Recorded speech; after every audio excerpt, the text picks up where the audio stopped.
आज के इस वीडियो में हम एक ऐसे राजा के बारे में बात करेंगे जिनका इतिहास में नाम तो स्वर्णिम अक्षरों में है, लेकिन किताबों में उनका उल्लेख सिर्फ 2 लाइनों में समेट करके रख दिया। जी हाँ, मैं बात कर रहा हूँ परमार वंश के राजा भोज।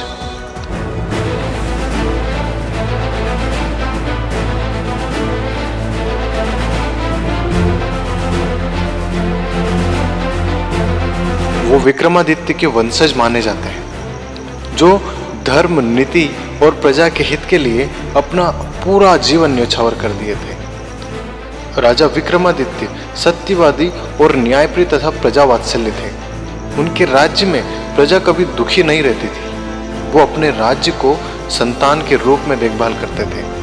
किसी के सुख दुख में एक परिवार के सदस्य के रूप में शामिल हुआ करते थे। राजा भोज उन्हीं के ही उत्तराधिकारी माने जाते हैं। राजा भोज उज्जैन के प्रसिद्ध राजाओं में से एक थे। उनके यहाँ धनलक्ष्मी का साक्षात वास था। उनके कुछ मंत्री स्वामी भक्त थे तथा कुछ लापरवाह और गैर जिम्मेदार थे। ऐसे ही एक मंत्री जो कि गैर जिम्मेदार कार्य करते थे, लोगों को परेशान करते थे, ऐसे मंत्री की शिकायत राजा भोज के पास हमेशा आया करती थी। एक दिन राजा भोज ने गैर जिम्मेदार मंत्री तथा एक स्वामी भक्त जो कि अच्छे मंत्री थे, उनको दरबार में उपस्थित होने का आदेश दिया। आदेश के अनुसार दोनों मंत्री वहां दरबार में राजा के समक्ष उपस्थित हुए। राजा ने दोनों को एक थैला देकर बाग में जाकर फल लाने को कहा।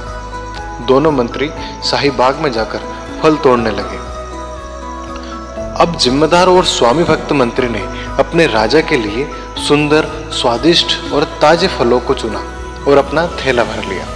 वहीं जो कामचोर और लापरवाह गैर जिम्मेदार मंत्री था, उसने विचार किया कि राजा कौन सा इस थैले को चेक करने वाला है, तो उसने जो भी सामने आए फटाफट से वो फल उठाए और पूरा थैला भर लिया। दोनों मंत्री अपने अपने फल के थैले लेकर दरबार में उपस्थित हुए।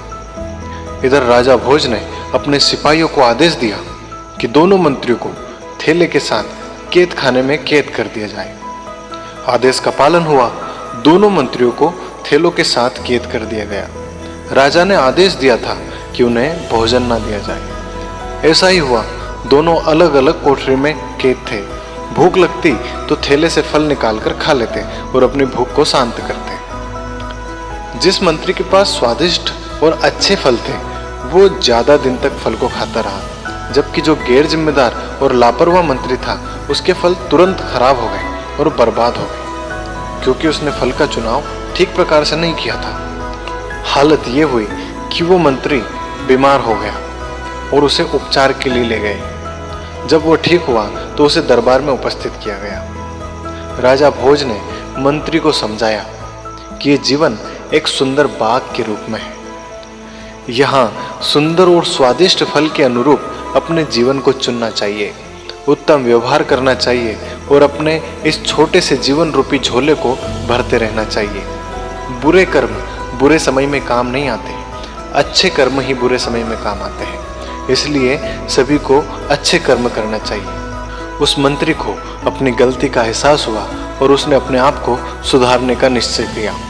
दोस्तों, मोरल क्या है? जो व्यक्ति अच्छे कर्म करता है, उसके साथ हमेशा अच्छा ही होता है। बुरे वक्त में वो डरता नहीं, उसका समय किए हुए अच्छाइयों के साथ बीतता जाता है। इसलिए हमेशा अच्छा कीजिए, अच्छा सोचिए, अच्छे विचार रखिए, दूसरों के लिए भी और अपने लिए भी। आपकी लाइफ बहुत आसान और सरल हो जाएगी। दोस्तों, उम्मीद करता हूँ आपको ये वीडियो पसंद आया होगा। अगर वीडियो अच्छा लगा हो तो इसे लाइक करें और जितना हो सके उतना शेयर करें। और हाँ, अगर आपके पास राजा भोज का कोई अच्छा किस्सा है जो कि लोगों को मोटिवेट करे, कोई मोरल स्टोरी है, तो आप हमें ज़रूर कमेंट में बताइए। हम उसे एक कहानी का रूप देके प्रस्तुत करेंगे और लोगों को इंस्पायर करेंगे। दोस्तों, अगर आप पहली बार इस चैनल पर आए तो चैनल को ज़रूर सब्सक्राइब करें। इसी तरह की मोटिवेशन और मोरल स्टोरी आपको मिलती रहेगी। मिलते हैं नेक्स्ट वीडियो में नई किसी मोटिवेशन के साथ। Thank you very much.